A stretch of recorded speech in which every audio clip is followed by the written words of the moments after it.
আজকের প্রথম খবরটা হলো অখিল গগৈয়ের স্ত্রী সুন্দরী তরুণী মিস ইন্ডিয়া মন্তব্যের পর ক্ষমা চাইলেন আজমল।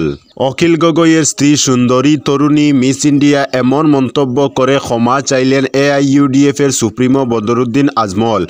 তার এমন অপমানজনক মন্তব্যে ক্ষুব্ধ হয়ে মামলা টুকল রাইজর দল। বদরুদ্দিন আজমলের মন্তব্যে রাজ্যের রাজনীতিতে আলোড়ন সৃষ্টি করেছে। অখিল গগৈয়ের স্ত্রী গীতাশ্রী তামুলীকে নিয়ে অশ্লীল মন্তব্য করেছিলেন আজমল। এই বিতর্কের পর সোমবার ক্ষমা চান আজমল। তিনি আরও বলেন, আমার কথায় যদি আঘাত লাগে তাহলে আমি একবার নয় 10 বার ক্ষমা চাইব, আমার কোনো আপত্তি নেই। বদরুদ্দিন আরও বলেন, আমি অপমান করতে চাইনি, কিন্তু সংবাদ মাধ্যম কেন এমন করছে আর কেনই বা এটা ইস্যু করছে তাও বুঝতে পারিনি। আমি নারীদের সম্মান করি। রবিবার সাংবাদিকদের এক প্রশ্নে দল সুপ্রিমো বলেন, অখিল গগৈয়ের স্ত্রী বুড়ো, কেন মুখ্যমন্ত্রী এর পেছনে লেগেছেন? বুড়ি কেন বললেন সাংবাদিকরা ধরলে? তিনি বলেন, সুন্দরী তরুণী মিস ইন্ডিয়া অখিল গগৈয়ের স্ত্রী। এরপরই তুলপাড় শুরু হয় রাজনৈতিক মহলে। বরপেটার সাংসদ ফণীভূষণ চৌধুরী বলেন, আজমল অসমের সম্পদ নয়, একটি বোঝা।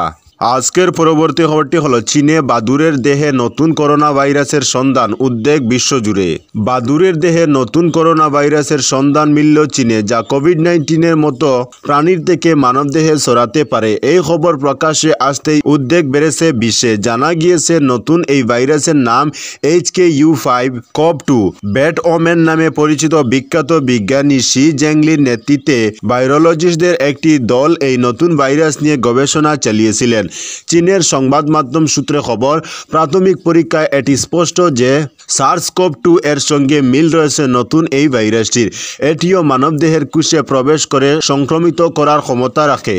তবে বিজ্ঞানীরা জানিয়েছেন, এই ভাইরাস মানুষের মধ্যে ছড়িয়ে পড়ার ঝুঁকি কতটা তা নিয়ে আরও গবেষণার প্রয়োজন রয়েছে। তবে বর্তমানে একাধিক করোনা ভাইরাস রয়েছে, কিন্তু এদের মধ্যে কয়েকটি মাত্র মানুষকে সংক্রমিত করতে পারে।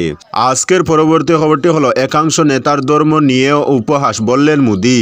মহাকুম্ভকে ফালতু আখ্যা দিয়েছেন রাষ্ট্রীয় জনতা দল নেতা লালু প্রসাদ যাদব। মমতা বন্দ্যোপাধ্যায় বলেছেন মৃত্যু কুম্ভ। এ নিয়ে বিজেপি সরব হলেও কখনোই মুখ খুলেননি প্রধানমন্ত্রী নরেন্দ্র মোদি। এদিন কারো নাম না করে মুখ খুলতে দেখা গেল তাকে।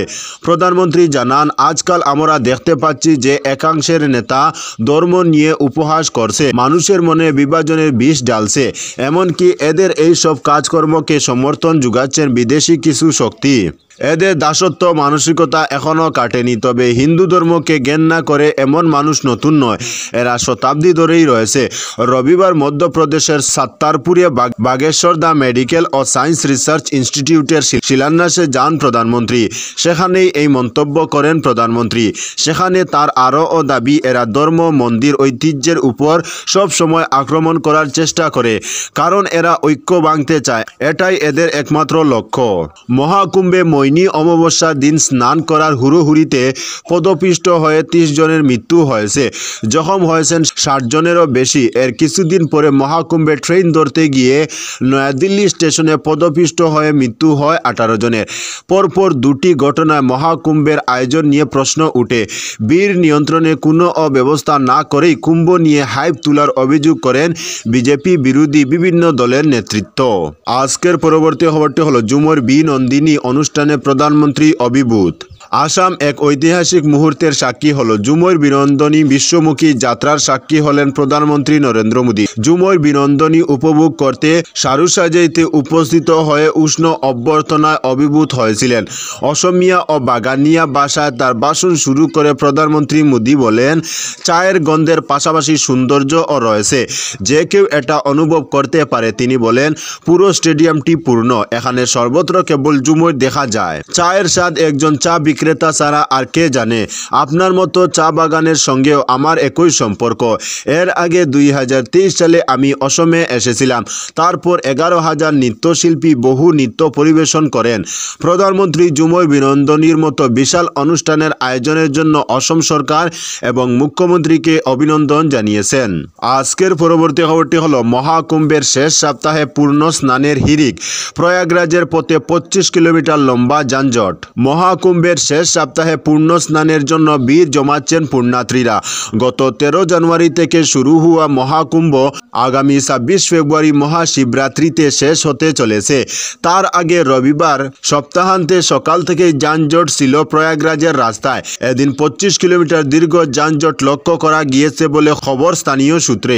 যদিও কোনো রকম অপ্রীতিকর পরিস্থিতি এড়াতে উত্তরপ্রদেশে নিরাপত্তা আঁটোসাঁটো করা হয়েছে আগে থেকেই। রবিবার উত্তরপ্রদেশের পণ্ডিত দীনদয়াল উপাধ্যায় রেল স্টেশনেও পুণ্যার্থীদের বিশাল ভিড় ছিল। এই রেল স্টেশনটি বিহার, বাংলা, ঝাড়খণ্ড, উড়িষ্যা এবং উত্তর পূর্ব রাজ্যগুলি থেকে পুণ্যার্থীদের মহাকুম্ভে আসার জন্য একটি গুরুত্বপূর্ণ প্রবেশদ্বার। অনেকে আবার সড়কপথে প্রয়াগরাজ পৌঁছচ্ছেন। যেহেতু আগামী ২৬ ফেব্রুয়ারি শেষ দফার পূর্ণ স্নান, সেজন্য শেষ শনিবার ও রবিবারে উল্লেখযোগ্যভাবে বেশি সংখ্যক পুণ্যার্থী হাজির রয়েছেন মহাকুম্ভে। তবে পরিস্থিতি সামাল দিতে মোতায়েন করা হয়েছে বিশাল বাহিনী। উত্তরপ্রদেশ সরকারের তরফে জানানো হয়েছে মহাশিবরাত্রিতে পুণ্যার্থীরা যাতে নির্বিঘ্নে পূর্ণ স্নান সারতে পারেন তা নিশ্চিত করতে মহাকুম্ভে জোরদার প্রস্তুতি চলছে। সরকারের তথ্য অনুসারে এখনও পর্যন্ত প্রায় ৬০ কোটি পুণ্যার্থী সঙ্গমে পূর্ণ স্নান করেছেন। আগামী ২৬ ফেব্রুয়ারির মধ্যে সেই সংখ্যা ৬৫ কোটি ছাড়িয়ে যাবে বলে আশা করা হচ্ছে। আজকের পরবর্তী খবরটি হলো, সুনাইয়ে ১০০% দুর্নীতি মুক্ত না হলেও গ্রামে উন্নয়নের পরিবেশ তৈরি হয়েছে বললেন বিধায়ক করিমউদ্দিন বরভুইয়া। ১০০% দুর্নীতি মুক্ত না হলেও সুনাইয়ের এখন গ্রামীণ এলাকার উন্নয়নের পরিবেশ তৈরি হয়েছে। সোমবার দুপুরে সোনাবাড়িঘাট জিপির অন্তর্গত দনেহরি ৩য় খণ্ডের গজালি নালার পাশে মাটির বাঁধ উদ্বোধন করে এই মন্তব্য করেছেন বিধায়ক করিমউদ্দিন বরভুইয়া। তিনি জানান, এনআরজিএস প্রকল্প থেকে মাত্র ৪ লক্ষ টাকা ব্যয়ে এই কাজ সম্পন্ন হয়েছে। আগে সুনাইয়ে গ্রাম উন্নয়ন কাজের নামে অর্থ লুটপাট করা হয়েছে। তিনি বিধায়ক নির্বাচিত হওয়ার পর গ্রাম উন্নয়নের অর্থ সঠিকভাবে বাস্তবায়নের প্রচেষ্টা করেছেন, তাই এখন কাজ দেখা যাচ্ছে। এছাড়া ব্লকের কার্যালয়ে স্বচ্ছতা ফিরিয়ে এসেছে বলে দাবি করেন বিধায়ক সাজু। আজকের পরবর্তী খবরটি হলো, কাপড়ের গুণগত মান নিয়ে আপোষ নয় বললেন হাইলাকান্দির ডিসি। হাইলাকান্দিতে স্কুল ইউনিফর্ম নিয়ে প্রশাসনিক বৈঠক। কোনোভাবে পড়ুয়াদের ইউনিফর্মের গুণগত মান নিয়ে আপোষ করা হবে না। প্রতিটি সাপ্লায়ারদের প্রতি এভাবেই বার্তা দিলেন হাইলাকান্দির জেলা আয়ুক্ত নিসর্গ হিবারে।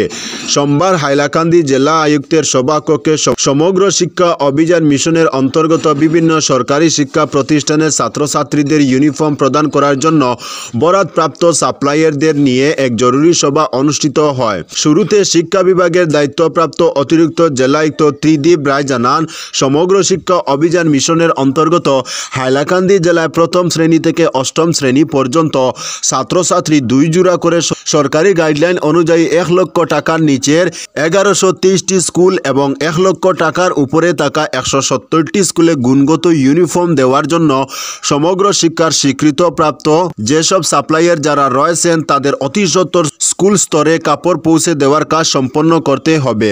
পাশাপাশি জেলার 3টি শিক্ষা ব্লকে কাপড়ের গুণগত মান যাচাই করতে ল্যাব টেস্ট চলছে। আর এই যাচাই পর্বে যে সমস্ত সাপ্লাইকারীদের কাপড় গাইডলাইন অনুযায়ী উত্তীর্ণ হবে তাদের পরবর্তীতে ছাত্রছাত্রীদের প্রতি মাথা পিছু ৬০০ টাকা দেওয়া হবে। আজকের পরবর্তী খবরটি হলো, একাধিক দেশের কূটনীতিকদের নিয়ে কাজিরাঙ্গা জাতীয় উদ্যানে বিদেশমন্ত্রী। মঙ্গলবার অর্থাৎ 25 ফেব্রুয়ারি থেকে গুয়াহাটিতে শুরু হচ্ছে 2 দিনের অ্যাডভান্টেজ আসাম সম্মেলন। এতে যোগ দিতে দেশ বিদেশের শিল্পপতিরা ইতিমধ্যেই অসমে আসতে শুরু করেছেন।